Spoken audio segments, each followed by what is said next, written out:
But these Magi come and they present gifts that they had brought with them, and every one of these gifts were fit to be presented to any king. They could have presented them to Herod, and they would have been acceptable to him.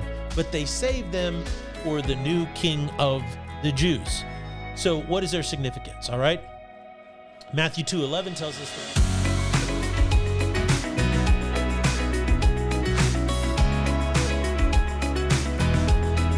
Welcome to the Salty Pastor Podcast. Today, Christmas.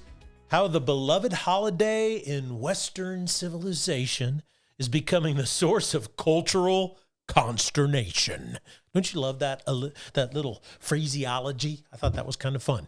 Western civilization is becoming the source of cultural consternation, otherwise known as Christmas.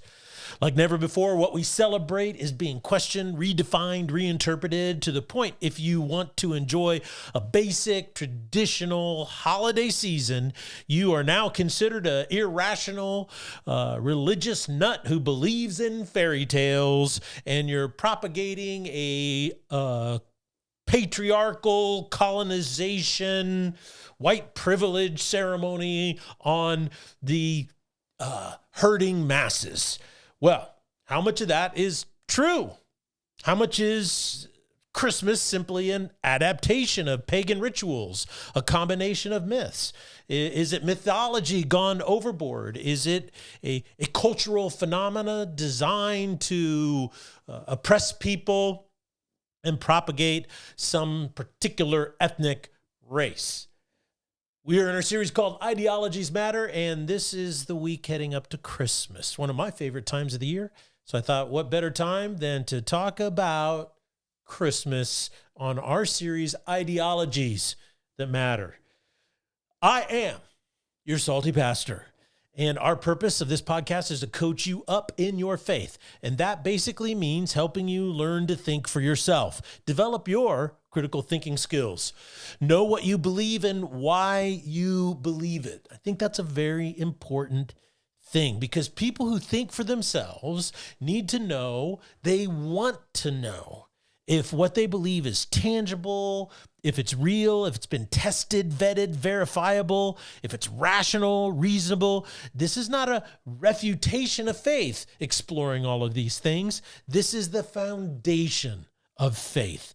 And so that helps you know that you're building your life on a rock solid foundation. And that's why we say fluff is never enough. Now, the Christmas story has a lot of elements to it.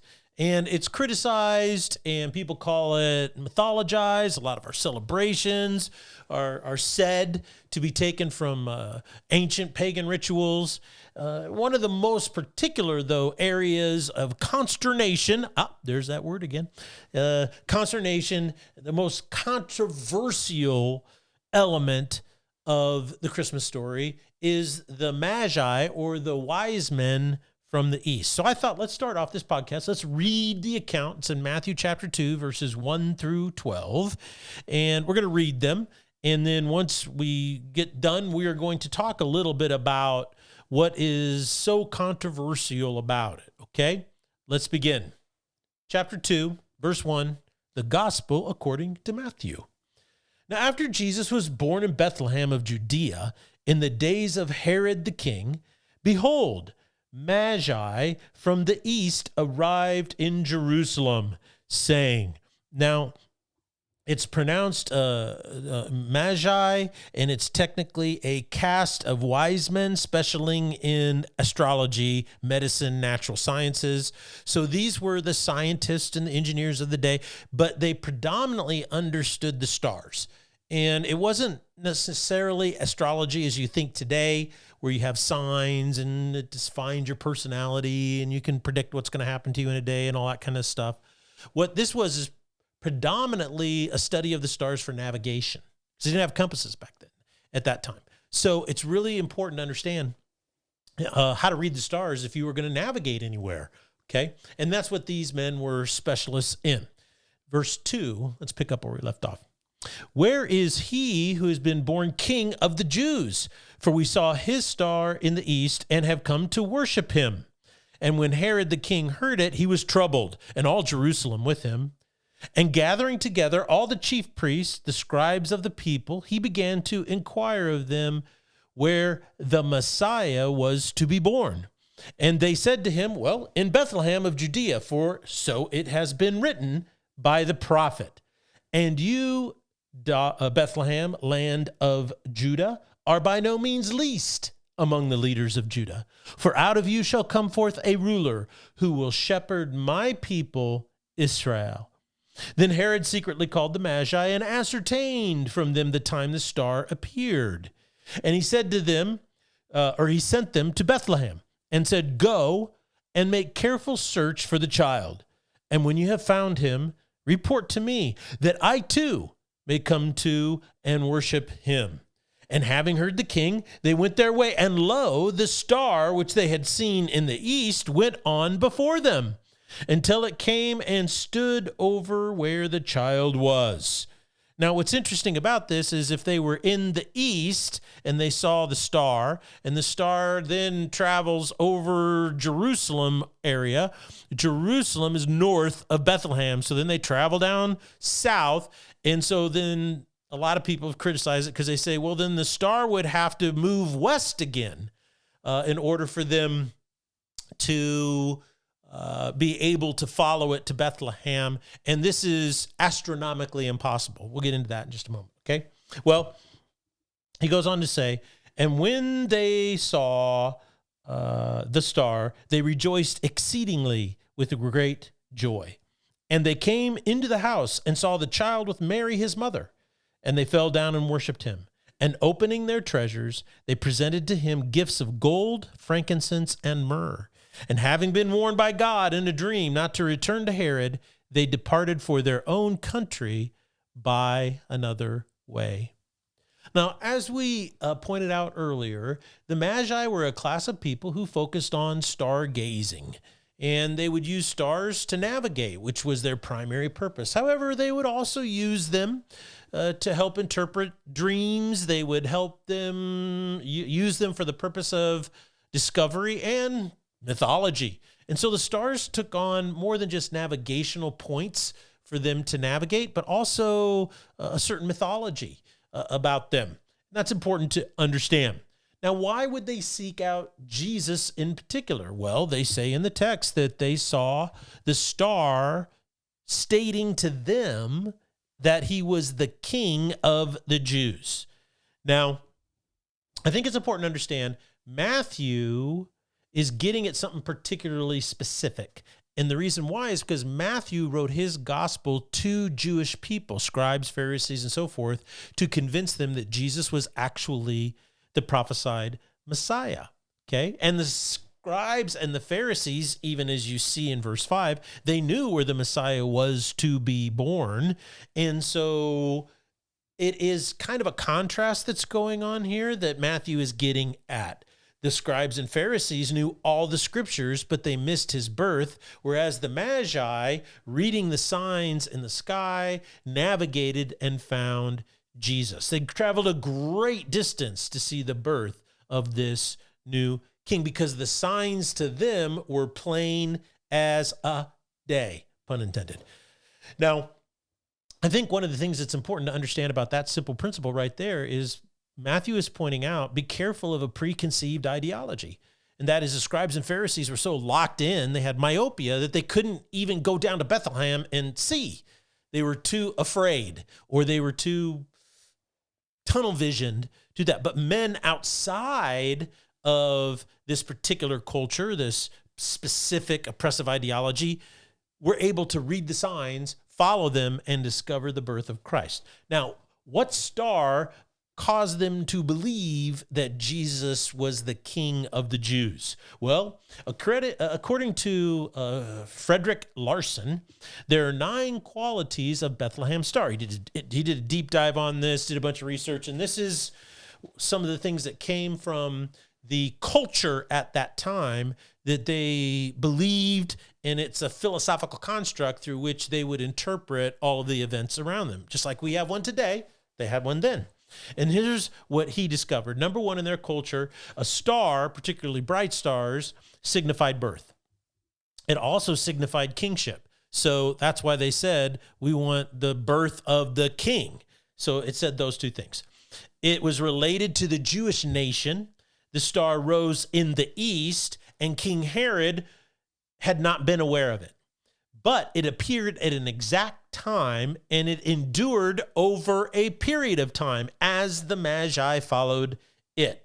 It was in front of the Magi when they traveled south from Jerusalem to Bethlehem, and then it stopped over Bethlehem. So this is very contentious because most people today would say, particularly atheists, well, this just proves it's myth because a star doesn't bounce around in the sky. It doesn't do all these different things. It doesn't move. It has a single trajectory, It moves from the east to the west as the earth is rotating, correct? And that's kind of what is happening. Well, a famous astronomer by the name of Craig Chester used the work of archaeologist and historian Ernest L. Martin to basically think that the 9 characteristics of the Star of Bethlehem are found in events that took place in the skies of 3 to 2 BC, which we kind of is the window in which we believe that Jesus, the Messiah, was born.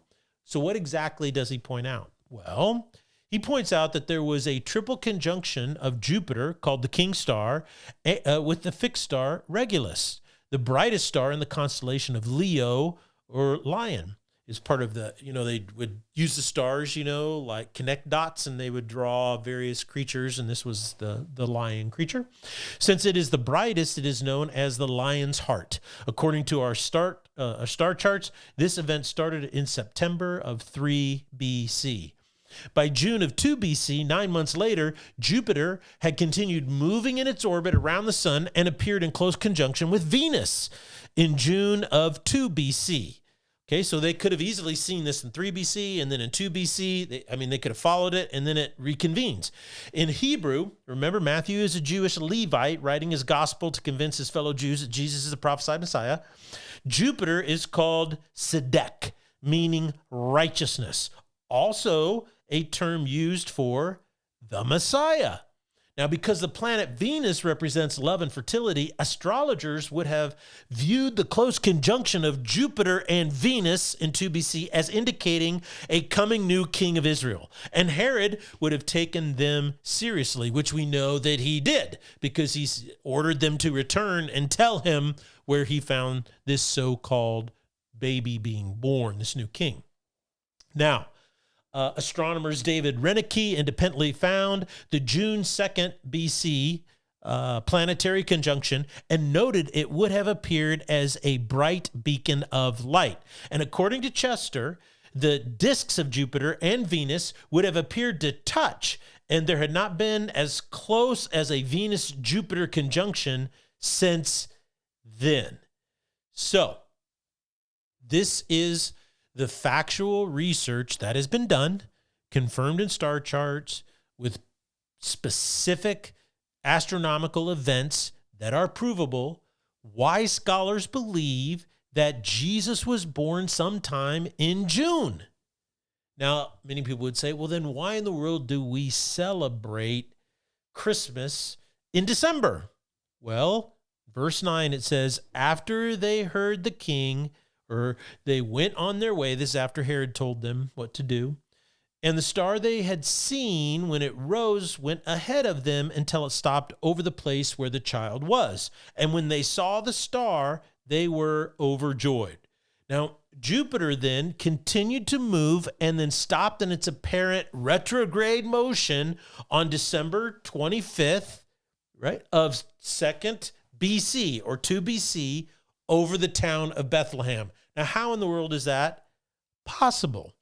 Well, since planets in their orbits have a stationary point, a planet moves eastward through the stars, but as it approaches the opposite point in the sky from the sun, it appears to slow, come to a full stop, and then move backward or westward through the sky for a period of a few weeks.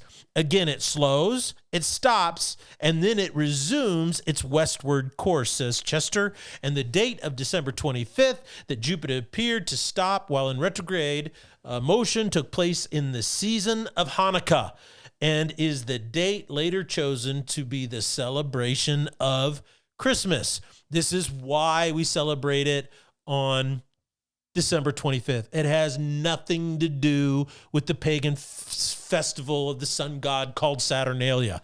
That is a myth propagated on the internet by mediocre atheists, okay? Now let's keep going on. So the Magi found Jesus sometime in December, around the 25th, and it was then that they presented their gifts to Jesus. And what gifts did they actually present to Jesus? Well, they gave 3 gifts, okay? Gold, frankincense, and myrrh. And these gifts had their primary significance in their value, and they were suitable to be presented to a king. So these Magi, we don't exactly know the number. We just, assume it's 3 because there are 3 gifts, but it could have been a huge entourage. It probably was fairly large. But these Magi come and they present gifts that they had brought with them, and every one of these gifts were fit to be presented to any king. They could have presented them to Herod, and they would have been acceptable to him, but they saved them for the new king of the Jews. So what is their significance? All right. Matthew 2:11 tells us the gifts were great treasures, and the first treasure was gold. Now, gold, of course, is associated with royalty, but it could also foreshadow the purpose of the life of Jesus. In 1 Kings chapter 6, verse 20 through 22, it says that the walls of the most holy place, in the temple, and the altar are overlaid with gold. So the altar is overlaid with gold.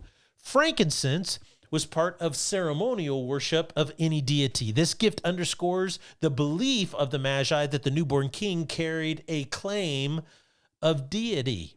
Myrrh was used as a perfume. It's an anointing oil, a medicinal tonic, and as a key ingredient in the mixture of spices used to prepare bodies for burial.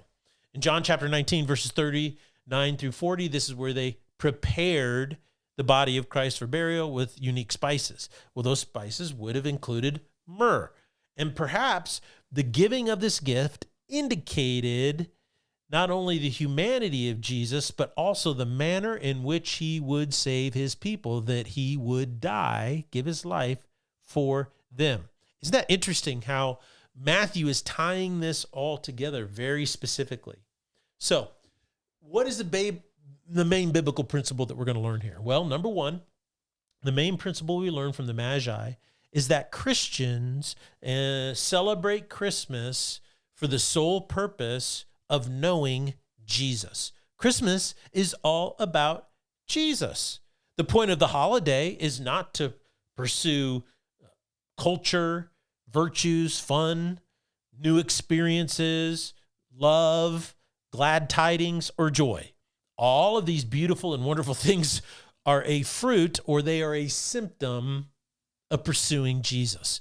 And that's what's really important to understand. Christmas is literally Jesus. That's what it is about. The entire point is to celebrate knowing him, that he came in order for us to know him. So we celebrate, we pursue the knowing of Jesus. And the more you know him, the more you experience him, then the happier, more joyful, more loving you are this season. The more generous you become, the more compassionate and forgiving, the more your soul is set free. That's what Christmas is about.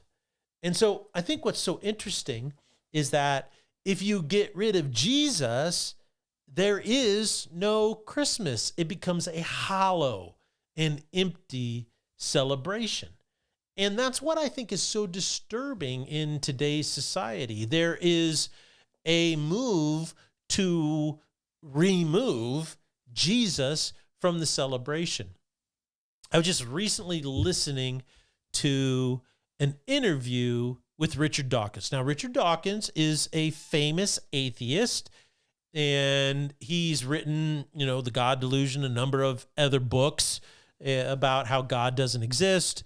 And most scholars have read his books and said that they're really pretty poorly written, and very, very poorly argued, which I get that because, there's not really a very popular people like Christopher Hitchens and Dennett and some other people are not really scholars in the field that they write in order to get a bestseller, okay? And so Dawkins' book, The God Delusion, was very popular, and it really, sold a lot of copies, okay? And I think what is really interesting, though, is he, in this interview, said something really quite fascinating. And he said, I'm not a Christian, I don't believe, but I consider myself a cultural Christian. What he said is, I really love the hymns and the churches and the decorations and the carols and the gift giving. He goes, I love all the what would you call the accoutrements? I love the trappings of Christmas, but I don't believe in Jesus. So the question to him that I would ask is simply this: how can you have those things if there is no Jesus? And if Jesus isn't who he claimed to be? See, that's what I find really so interesting. Is just imagine all of the fruit of Christmas that we love, the hymns, the decoration, the art, the music that is developed in Western civilization over 2,000 years. Would any of that developed if Jesus had never lived and if Jesus had not risen from the dead? Well, the obvious question would be no, it wouldn't. As a matter of fact, when you look back over the last 2,000 years of Western civilization, atheists and secular humanists and progressive ideologists all point to the fact that Western civilization is rooted in Roman Empire principles and core values. And that was the predominant influence on the development of Western civilization. Well, if that's true, then why is it that for thousands of years, people named their kids, Jesus? In Spanish culture, it's still very popular to name your kid Jesus. People name their kids Peter and Paul and James and Jim. I mean, very popular names for boys. Mary, Sarah, a lot of these popular names for girls. And they name their dogs after the Roman Caesars, like Brutus or Augustus. Why is that? Well, the reason why is evident. The primary influence on Western civilization was not Roman culture, but it was the person, Jesus Christ. And if you take Jesus away, that's like saying, well, we're going to take the soil away out of which the tree of Western civilization grew and produced the fruit of liberty and democracy and individual sovereignty and all of these things that we celebrate. Not just the music and the hymns and the art and the literature would be gone or different, but the very core values that our society today is built upon would not exist.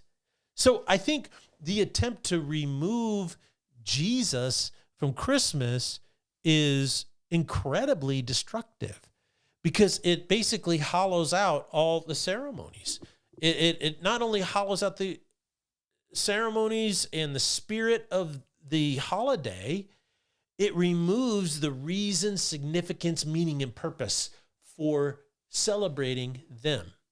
You see, all of those things become irrelevant. They become hollow. They become empty, insignificant, without meaning or purpose when you remove the foundation on which they were built, established, and evolved over 2,000 years. And so Dawkins' statement that he's not a believer, but he's a cultural Christian is probably the height of, I would say, ignorance and arrogance coupled together. It's saying, I want all the benefits that Christianity has produced. Without Christianity, I don't really care about it. I mean, that's just absolutely absurd. First and foremost, that's a repudiation of any intelligent evaluation. Because when you look back in history and you look back on how things developed and evolved over periods of time, the core values and beliefs and the foundational truths on which those things were built and developed are critical to their development.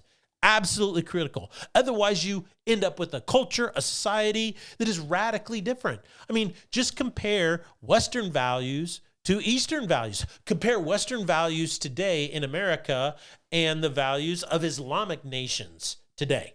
Just compare them and say, well, can I come to a rational conclusion and evaluation that one culture, one society is superior to the other in the way it treats human beings, in the way it treats children, the way it treats women, the way it treats the different class of people, poor and wealthy?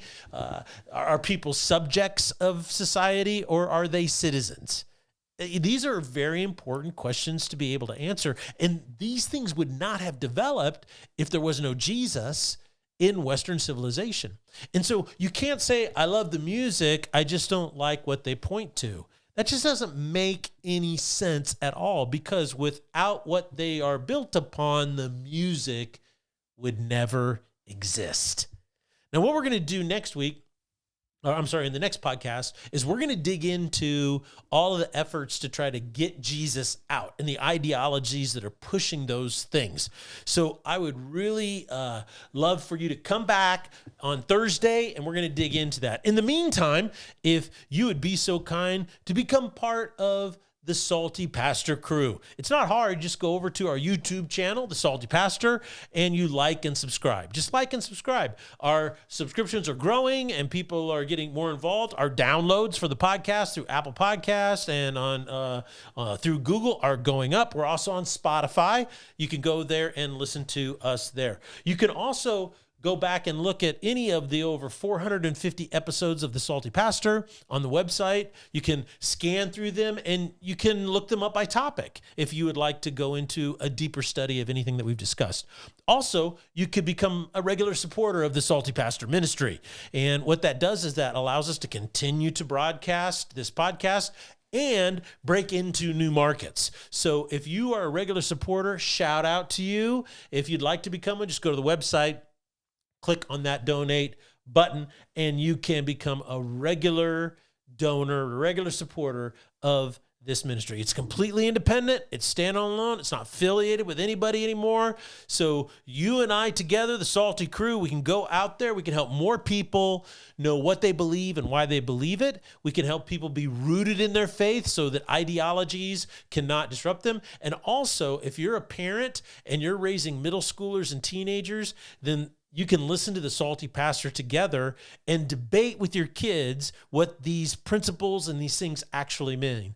That is the best thing you could ever do for your kids, because it helps them think for themselves, and then they become critics, not only of the Salty Pastor, but they become critics of culture. They just don't buy whatever culture's feeding them, but they learn to develop a filter through which to determine the truth from a lie. And that's what's so critically important that our young people need today. So with all that being said, Merry Christmas, everyone, and may you be blessed with the redemptive power of Jesus Christ and his blood. If you've yet to enter into his kingdom, please accept his invitation to become a part of his kingdom as you accept him as Lord and Savior of your life. Merry Christmas.